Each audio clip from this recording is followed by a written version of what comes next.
Comecei a ficar, de vez em quando, só quando tem calça não tem. Ajudar dentro de casa. Aí você fica com um psicológico muito ruim, aí você fica, meu Deus, o que é que eu vou fazer?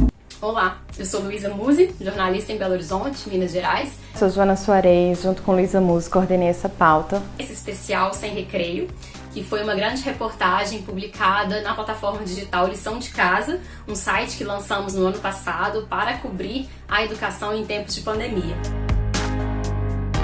No especial Sem Recreio, a gente reuniu uma grande equipe, 15 profissionais das 5 regiões do país, para cobrir justamente como o fechamento das escolas e a distância do ensino presencial estava impactando, estava se refletindo em trabalho infantil por todo o país.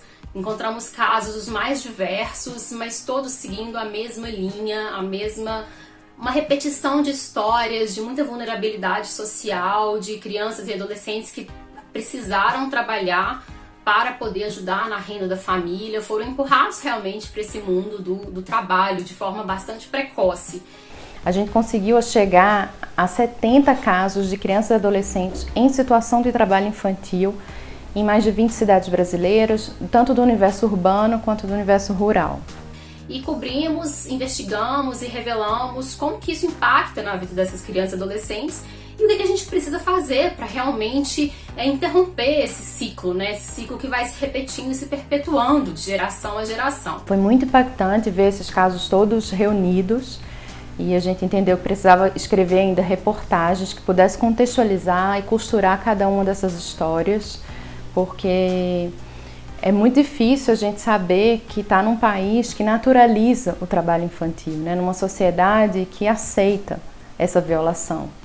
E a gente percebeu também que o governo brasileiro não ia fazer estatísticas do real cenário do primeiro ano de pandemia para essas crianças e adolescentes que foram excluídos do ensino remoto porque não teriam acesso a esse tipo de ensino e foram empurrados para o mundo do trabalho com essa crise econômica e sanitária que a gente está vivendo. Foi um desafio muito grande fazer essa reportagem, porque coordenar uma equipe tão grande de profissionais, né, profissionais tão diversos assim, foi desafiador. E também fazer esse material durante a própria pandemia, até mesmo para a proteção da própria equipe. Assim, o estar na rua era mais perigoso para investigar esses casos. Então a gente teve que ir encontrando outros meios de poder fazer essa apuração, indo atrás de conselheiros tutelares, de auditores fiscais do trabalho, de procuradores do trabalho, para poder continuar encontrando esses casos, essas histórias e mostrando essa realidade, até mesmo a situação de Manaus. A gente estava investigando alguns casos em Manaus, mas veio aquele colapso, aquela crise da falta de oxigênio e tivemos que abandonar uma certa linha de investigação, seguir por outro caminho.